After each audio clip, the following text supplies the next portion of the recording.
नमस्कार शेतकरी बांधवांनो, आज आपण जाणून घेणार आहोत परभणी जिल्ह्यात 3 वर्षांनंतर प्रथमच सोयाबीनचे दर एमएसपीच्या स्तरावर कसे पोहोचले आणि याचा शेतकऱ्यांवर नेमका काय परिणाम होणार आहे. चला तर मग सुरुवात करूया. गेल्या 3 वर्षापासून सोयाबीनचे दर 4,000 ते 4,500 रुपयांत अडकलेले होते.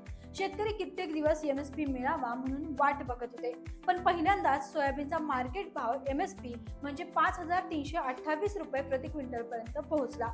परभणीच्या अनेक बाजारांमध्ये चांगल्या दर्जाच्या सोयाबीनला 5,300 ते 5,500 पर्यंत दर मिळतोय. आता हे म्हणायला हरकत नाही. सोयाबीनच्या भावात खऱ्या अर्थाने दिलासा आलेला आहे. सोयाबीनच्या दरात वाढ होण्यामागे 3 मुख्य कारणे आली आहेत. उत्पादन घट. या हंगामात अनेक भागात अतिवृष्टी किडीमुळे उत्पादन कमी झालंय. मिळकत कमी उरली म्हणजे शेतकऱ्यांनी जास्त माल आधीच विकून टाकला आहे.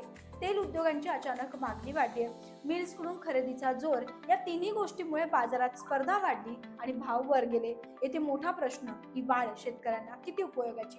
प्रतिष्ठित वृत्तपत्राच्या माहितीनुसार बहुतांश शेतकऱ्यांनी त्यांचा माल आधीच 4,200 ते 4,500 रुपयांना विकून टाकला आहे. म्हणजे एमएसपी मिळण्याचा फायदा सर्वांना नाही मिळणार. जे काही शेतकरी अजूनही सोयाबीन हातात रोखून धरत आहेत तेवढेच या वाढीचा फायदा होईल. नाफेडची एमएसपी खरेदी सुरू असली तरी खुल्या बाजारात भाव जास्त असल्याने सरकारी खरेदी केंद्र रिकामी पडली आहेत, कारण सध्या व्यापाऱ्यांकडून मिळणारे दरच चांगले आहेत. शेतकरी सरकारी खरेदीपेक्षा खाजगी व्यापाराचा पर्याय निवडत आहेत. नाफेड खरेदी 12 फेब्रुवारी पर्यंत सुरू राहणार आहे, पण या दरवाढीमुळे बहुतेक शेतकरी सरकारी खरेदीकडे जाणे टाळत आहेत. आता बाजार तज्ज्ञांच्या म्हणण्यानुसार जर तेल उद्योगांची मागणी अशीच राहिली आणि पुरवठा कमी झाला तर सोयाबीनच्या दरात अजून थोडी वाढ शक्य आहे.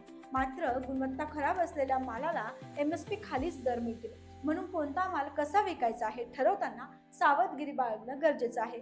तर शेतकरी मित्रांनो, 3 वर्षांनंतर सोयाबीनच्या भावाने एमएसपी गाठलाय ही नक्कीच प्रोत्साहन देणारी बाब आहे. पण पुढची रणनीती योग्य आखली तरच या वाढीचा खरा फायदा घेता येईल. व्हिडिओ आवडला असेल तर व्हिडिओला लाईक करा. अशाच कृषी अपडेटसाठी चॅनलला सबस्क्राईब करायला विसरू नका. बाकी तुमचा प्रतिसाद कायम असाच आमच्यासोबत असू द्या. धन्यवाद.